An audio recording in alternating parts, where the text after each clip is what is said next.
दोस्तों नमस्कार। अच्छा है जंतर मंतर साफ हो गया, साफ सफाई हो गई और पुरानी रीत जो है लौट आई है। अब यहां पर जेंजी नहीं है।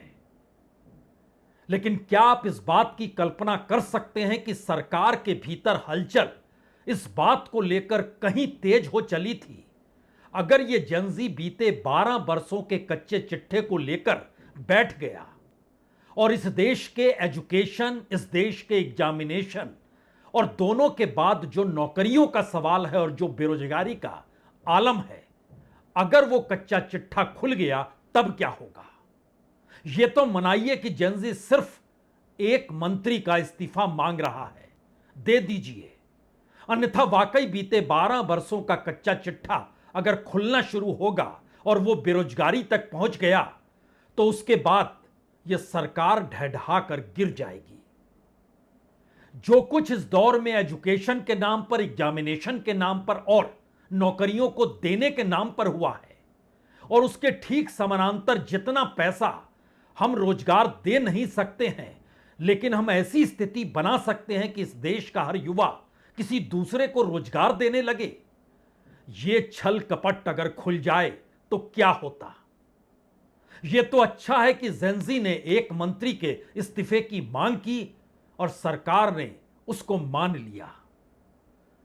3-4 दिन पहले के भीतर सरकार महकमे के भीतर एजुकेशन मंत्रालय के अंदर जो चर्चाएं हैं, उन चर्चाओं का यह छोटा सा हिस्सा भर रहे हैं।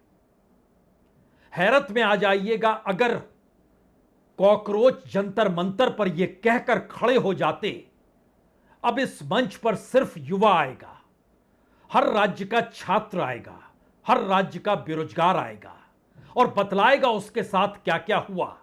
सबको 5-5 मिनट बोलने का वक्त मिलेगा। वो अपनी स्थिति, कितने लंबे वर्षों से उसने क्या कुछ किया, सिर्फ उसको फैक्ट बतलाने हैं और राज्य दर राज्य हर किसी को जगह दी जाएगी। किसी पॉलिटिकल पार्टी के नेता को यहां आने की कोई जरूरत नहीं है। यह जेंजी का दौर है और जेंजी जंतर मंतर पर तब तक बैठेगा जब तक सवाल इस देश के भीतर रोजगार देने तक आकर खड़ा ना हो जाए। सरकार के हाथ पांव फूलने लगे थे। अगर यह जेंजी रोजगार मांगने की दिशा में बढ़ गया तब क्या होगा? क्योंकि सरकार की सारी योजनाएं अंदर से इतनी पोपली है कि उसने जितना पैसा भी लुटाया है या फिर लुटाने के नाम पर जो भी गड़बड़ियां की है, वो सब कुछ एक झटके में खुल जाता। आलम क्या हो सकता था, इसकी कल्पना सिर्फ इस बात से की जा सकती है क्योंकि पहली बार इस देश के प्रधानमंत्री ही निशाने पर थे और प्रधानमंत्री ही इस सरकार के चेहरा भी हैं और मुखौटा भी हैं। सबको एक एक मुखौटा बांटा जा चुका है। इसीलिए यह सवाल आज की तारीख में कोई करे कि देखिए, एक नए एजुकेशन मिनिस्टर तो आ गए, अब आपको क्या दिक्कत है? नया एजुकेशन मिनिस्टर है, अच्छी बात है। जिनके पास इससे पहले सार्वजनिक वितरण प्रणाली का मंत्रालय है, उसी एजुकेशन मिनिस्ट्री के भीतर जो नए 2 सेक्रेटरी आए हैं, उसमें एक तो पंचायती राज से आए हैं, दूसरे सार्वजनिक वितरण प्रणाली से निकल कर आए हैं। यानी पूरे एजुकेशन मिनिस्ट्री के भीतर इस वक्त मंत्री भी नए, सचिव भी नए, अधिकारियों की पूरी फहरिस्त भी नई, पुरानी फाइलें तमाम बंद, नई फाइलें बननी शुरू होगी। कब से होगी, कैसे होगी, या फिर यह एक टाइम पास मंत्री के तौर पर तो मौजूदगी नए मंत्री की नहीं हुई है। दरअसल वो कौन सा डर था जिससे सरकार के भीतर यह खौफ था, अगर जेंजी जिस रफ्तार से चल रहे हैं या इस रफ्तार को लेकर पूरे देश में हरकत है, तो उसके पीछे की हकीकत क्या हो सकती है? एक एक पॉइंट को आपके सामने खोला जाए, लेकिन पहले एक तस्वीर देखिए।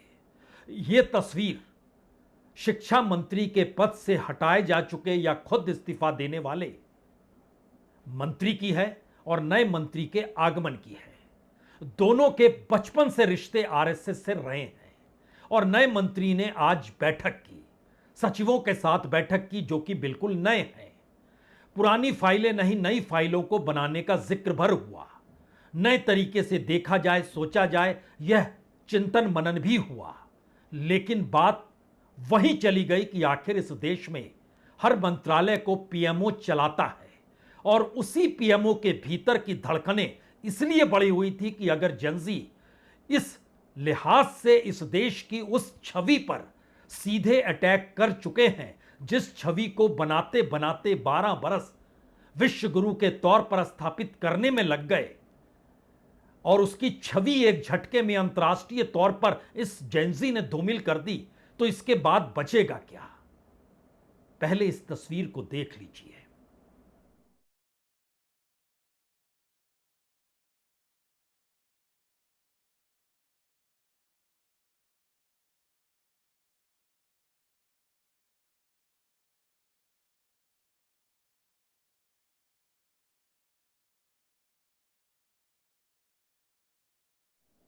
तो एजुकेशन मिनिस्टर के पास पब्लिक डिस्ट्रीब्यूशन का मंत्रालय भी है।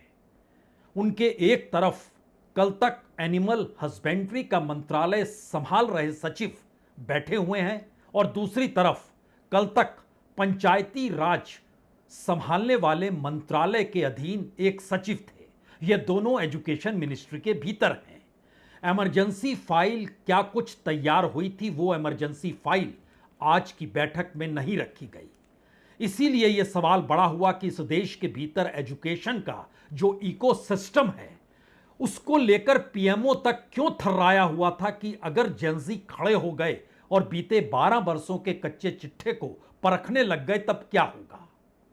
इस देश में एजुकेशन के बाद रोजगार को लेकर सरकार पहले दिन से उस दिशा में चल पड़ी थी कि हम रोजगार दे नहीं सकते हैं।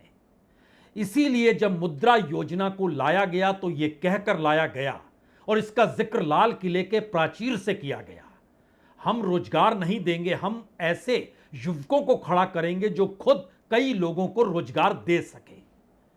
अगर इस देश में एक व्यक्ति को भी रोजगार दे सकता है जो मुद्रा योजना के तहत है, तो फिर मानकर चलिए इस देश में 100 करोड़ लोगों को रोजगार मिल चुका है। क्योंकि सरकार का अपना आंकड़ा जो सबसे पहला है वो बतलाता है कि उसने बीते 12 वर्षों में इस देश में 50 करोड़ से ज्यादा खातों में 39 लाख करोड़ रुपए, यानी 40 लाख करोड़ से कुछ कम 39 लाख करोड़ रुपए उसने इन खातों में डाले हैं, और ये कहकर डाले हैं कि अब आप किसी दूसरे को भी रोजगार दे सकते हैं क्योंकि सरकार आपको मदद कर रही है।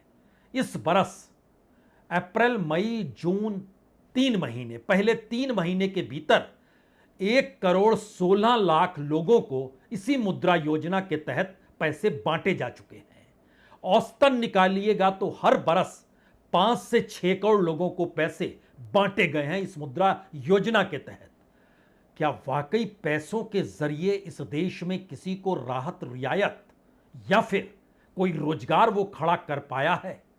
यह सवाल पहला होगा उस जेनजी के सामने जिसके भीतर सवाल है कि उसे रोजगार चाहिए।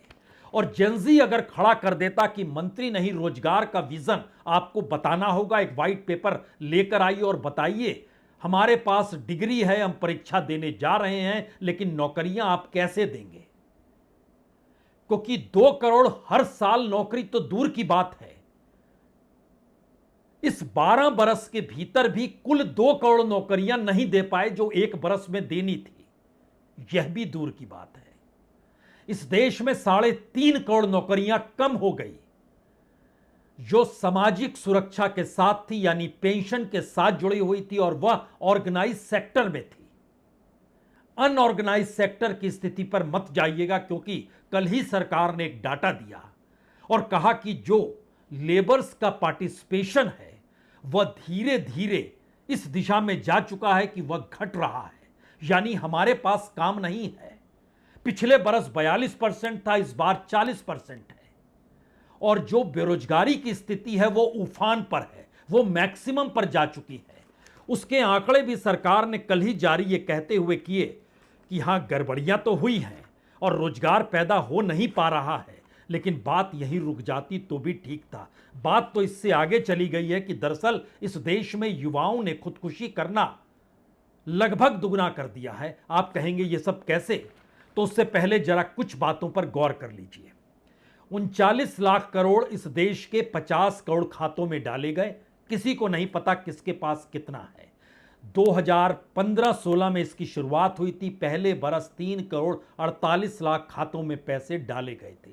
अगले बरस 3 करोड़ 97 लाख खातों में पैसे डाले गए। और ये बढ़ते बढ़ते सबसे ज्यादा पैसे कभी डले तो वह 2023-24 यानी 24 के इलेक्शन से ठीक पहले लगभग 6 करोड़ 77 लाख अकाउंट सरकार ने दिखलाए।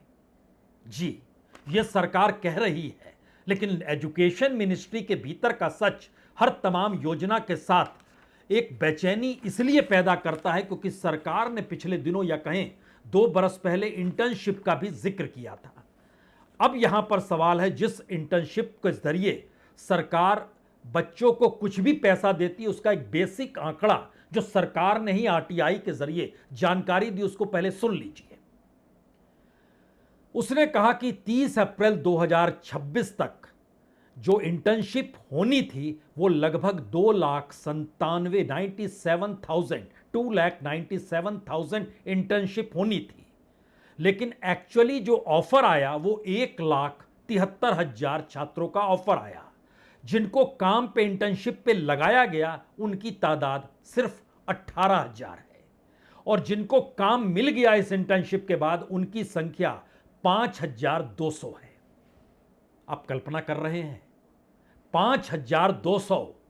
टारगेट है लगभग 3 लाख, आए गए 5,200 पर। उसके बाद उस पैसे पर आइए, 5 साल के लिए सरकार ने 63,000 करोड़ रुपए जिक्र किए, लेकिन खर्च कितना हुआ? 1% पैसा भी खर्च नहीं हो पाया। सिर्फ 123 करोड़ 70 लाख, 0.2% पैसा खर्च सरकार ने किया। उसमें जो खर्चा किया गया मार्केटिंग पर वह 46 करोड़ है, 46.7 करोड़। और जो इंटर्नशिप को दिया गया वो 54.3 करोड़ है, यानी 54 करोड़ 30 लाख रुपए। पार्लियामेंट में एक रिपोर्ट रखी गई, स्टैंडिंग कमेटी की रिपोर्ट जो 24-25 और 25-26 को लेकर रखी गई। पहले आप इसको सुन लीजिए, क्यों सरकार घबरा रही थी कि ये जनजी अगर खड़े हो गए बेरोजगारी और रोजगार के सवाल को लेकर, और बेरोजगार छात्रों ने दिल्ली के जंतर मंतर पर आकर अपना दुख बताना शुरू कर दिया तो सब कुछ ढह जाएगा। क्यों कह रहे थे? क्योंकि 2024-25 में जो बजट एस्टिमेट था वो 2,000 करोड़ का था। उसको जब रिवाइज किया गया तो 2,000 करोड़ से घटकर वह 380 करोड़ हो गया। और उसके बाद जो एक्चुअली सरकार ने खर्च किया वो सिर्फ 29 करोड़ 29 लाख। इस बरस यानी बीते हुए बरस में 2025-26 बजट में एस्टिमेट दिया गया 10,831 करोड़, और उसको जब रिवाइज किया गया तो 10,831 करोड़ घटकर 526 करोड़ पर आ गया।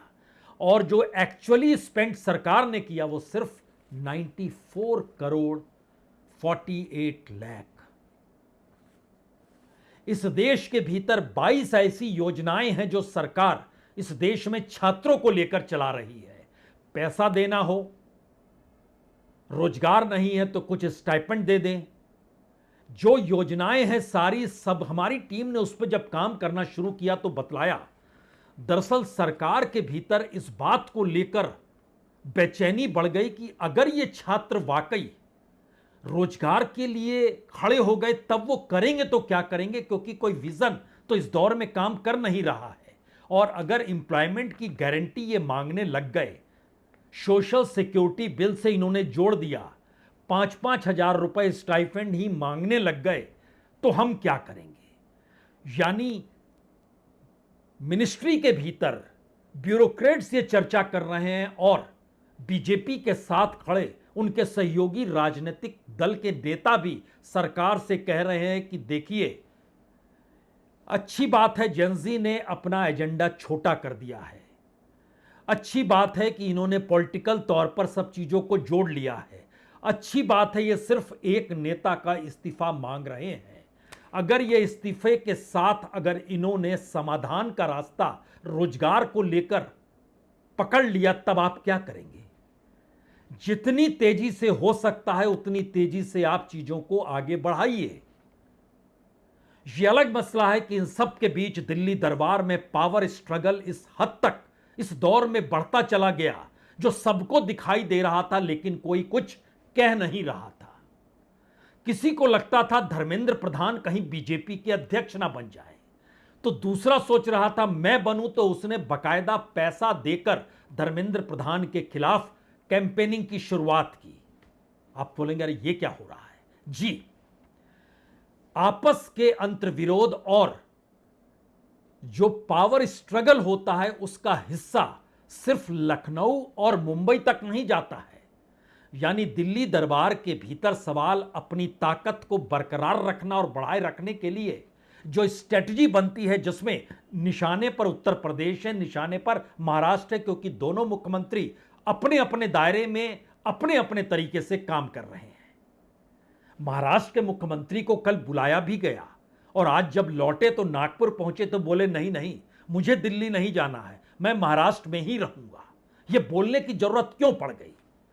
और योगी जो इंटरनल सर्वे सरकार का कराया गया उसमें पता चला कि 37% उत्तर प्रदेश के भीतर के लोग जो हैं वो योगी को वोट देंगे बनिस्पत मोदी के।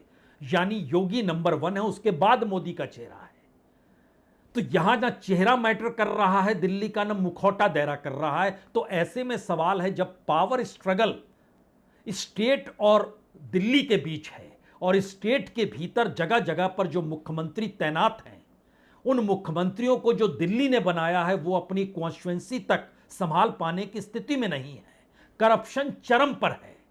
और इन तमाम परिस्थितियों में जब आप गवर्नेंस ब्यूरोक्रेसी या पुलिस के हाथों में दे देते हैं, ब्यूरोक्रेसी आप महाराष्ट्र का नाम ले सकते हैं, पुलिस आप उत्तर प्रदेश का नाम ले सकते हैं, तो ये अपने तौर पर कैसे करप्ट होते हैं और उस करप्शन पे आप नकेल कैसे कस पाते हैं, इसका खुला नजारा तो दिल्ली दरबार के भीतर की नौकरशाही के जरिए खुलकर नजर आने लगा। हर मंत्रालय के भीतर हर मंत्री की ताकत गायब हो गई और वहां पर नौकरशाह मायने रखने लग गया।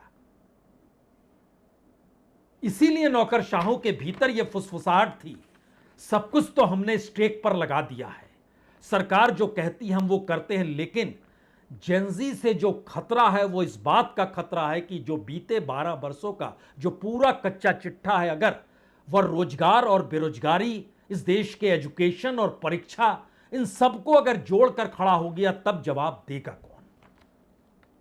यह एक ऐसी परिस्थिति हो जाएगी जिसका रास्ता सरकार के पास नहीं है।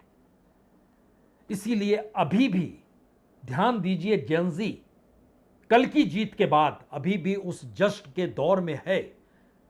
और जिन 3 नेताओं का जिक्र है जेंजी के भीतर के, उन तीनों नेताओं पर कितना दबाव आ जाता आने वाले वक्त में, या किस किस तरीके के दबाव आते, यह सवाल तो इस बात से है कि वाकई 20 तारीख को दिल्ली पुलिस को किसने आदेश दिया था, यह सवाल अब विपक्ष के नेता भी उठा रहे हैं। पैलेट गन, आंसू गैस, लाठियों की भरमार, रात के अंधेरे में सबको एक लिहाज से खत्म कर देने की परिस्थितियों के बीच ये पूरा जंतर मंतर कैसे किस रूप में खड़ा हो गया, ये जवाब मांगा जा रहा है। लेकिन जरा जेंजी की एक तस्वीर तो देखते चलिए, क्योंकि ये सवाल वाकई बड़ा है। अगर ये अटक जाते रोजगार और बेरोजगारी को लेकर, तो इस देश भर से जितनी बड़ी तादाद में सवाल उठकर पूरी दिल्ली को घेर लेते, उसका जवाब देता कौन?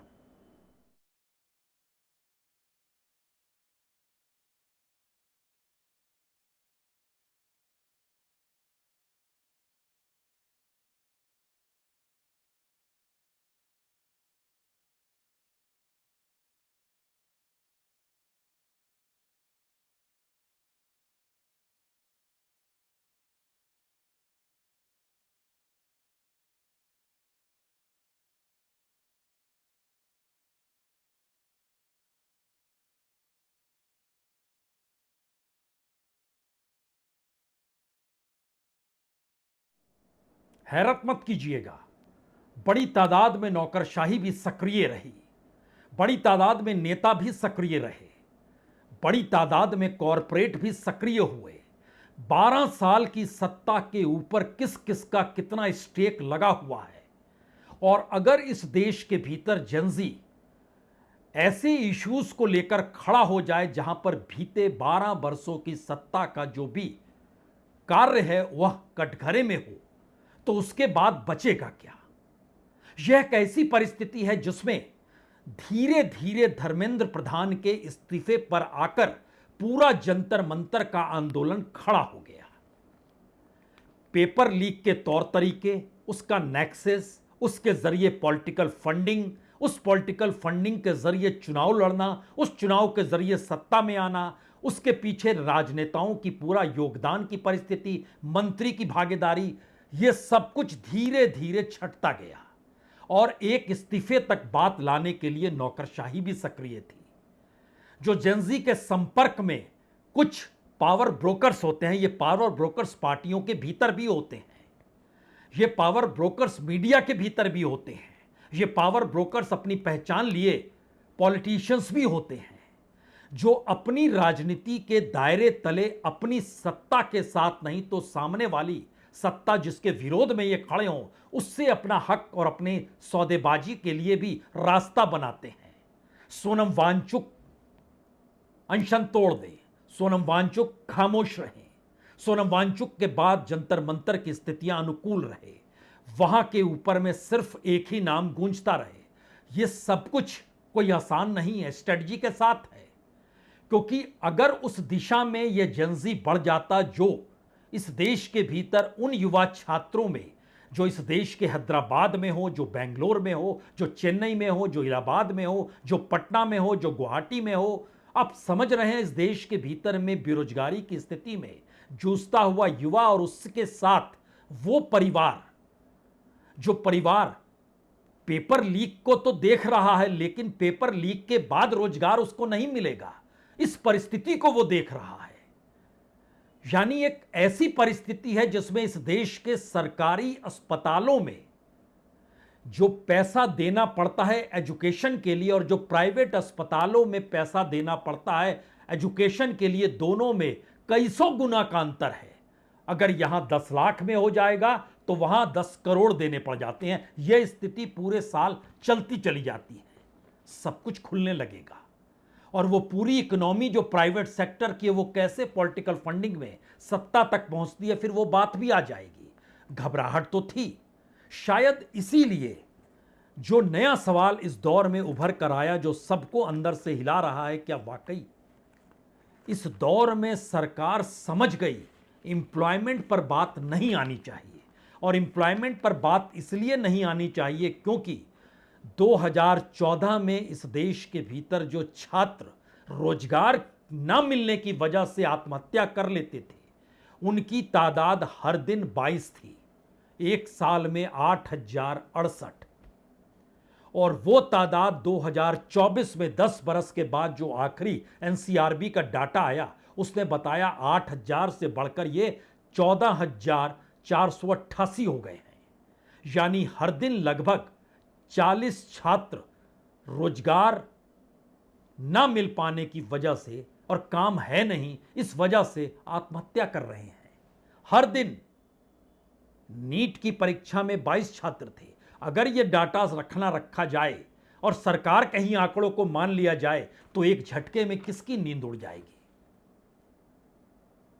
इसीलिए यह सवाल बहुत बड़ा था, एक मंत्री तक बात को टिकाए रखिए।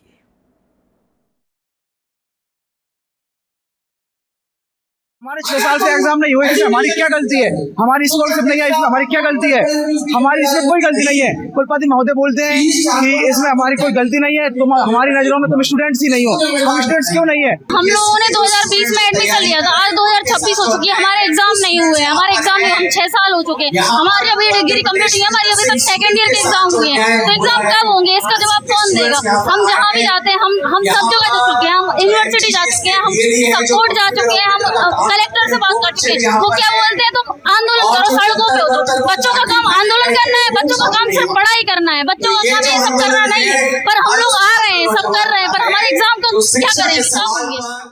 अब यहां आखिर में दो बातों पर गौर कीजिए। ये दो बातें बहुत महत्वपूर्ण है। प्रधानमंत्री का इतना बड़ा महकमा है, लेकिन उनके जो कम्युनिकेशन के प्रोफेशनल्स हैं, जो बतलाते हैं कि किस तरीके से इस देश की मीडिया को चलाना है, आपका प्रचार प्रसार कैसे होगा, देर रात आप रील कैसे बनाएंगे। चार ही तो लोग हैं उसमें, एक यश गांधी हैं, एक नीरव शाह हैं, एक प्रतीक दोषी हैं, एक हिरेन शाह हुआ करते थे, हिरेन जोशी हुआ करते थे। हिरेन जोशी को उस अंतर्विरोध के तहत जो प्रतीक दोषी हैं उन्होंने पहाड़ का रास्ता दिखला दिया। प्रतीक दोषी इस देश के वित्त मंत्री निर्मला सीतारमण के दामाद भी हैं। लेकिन जो प्रोफेशनलिज्म का जिक्र हम यहां पर कर रहे हैं वो एक यूरोपियन एस्पेक्ट से चलते हैं। भारत का मिजाज जो जेंजी के जरिए खड़ा हुआ, उसकी कल्पना की ही नहीं थी इन कम्युनिकेशन मास्टर्स ने। तो पहले राउंड में वो फेल हो गए, इसीलिए मेन स्ट्रीम मीडिया भी फेल हो गया, जिसको जिक्र आप गोदी मीडिया के तौर पर करते हैं। और इसके बाद का जो आखिरी सवाल है वो इसलिए बड़ा महत्वपूर्ण है क्योंकि प्रधानमंत्री मोदी की अपनी छवि इस जेंजी आंदोलन ने पूरे तरीके से धराशायी कर दी। 2014 में बीजेपी को 17 करोड़ वोट मिले थे, कांग्रेस को 10 करोड़ 70 लाख वोट मिले थे। 2014 में लगभग 13 करोड़ 70 लाख नए वोटर जुड़े थे, उसमें से 9 करोड़ 30 लाख वोट बीजेपी को मिल गए थे, यानी नया वोट बीजेपी के पास जाता है। 2019 में 6 करोड़ वोट नए जुड़े थे, उसमें से 5.8 करोड़ यानी 5 करोड़ 80 लाख वोट बीजेपी के पास चले गए। 2024 में पहली बार एक डिफरेंस आया और 3 करोड़ 20 लाख वोट जो नए जुड़े, उसमें से सिर्फ 70 लाख वोट बीजेपी के पास गए और 1 करोड़ 70 लाख वोट कांग्रेस के पास चले गए।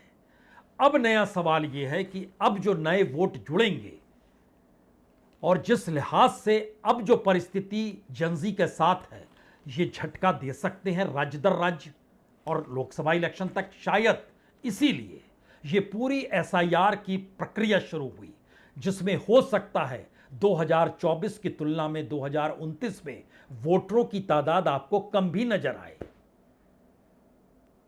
तो चुनाव जीतने के लिए एसआईआर है और जेंजी से मात ना खाए, इसके लिए एक धर्मेंद्र प्रधान था।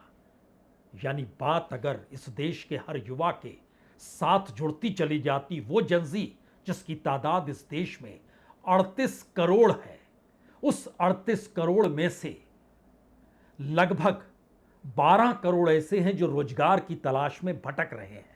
इस 12 करोड़ में से 7 करोड़ ऐसे हैं जिनके पास ग्रेजुएशन की डिग्री है लेकिन काम नहीं है।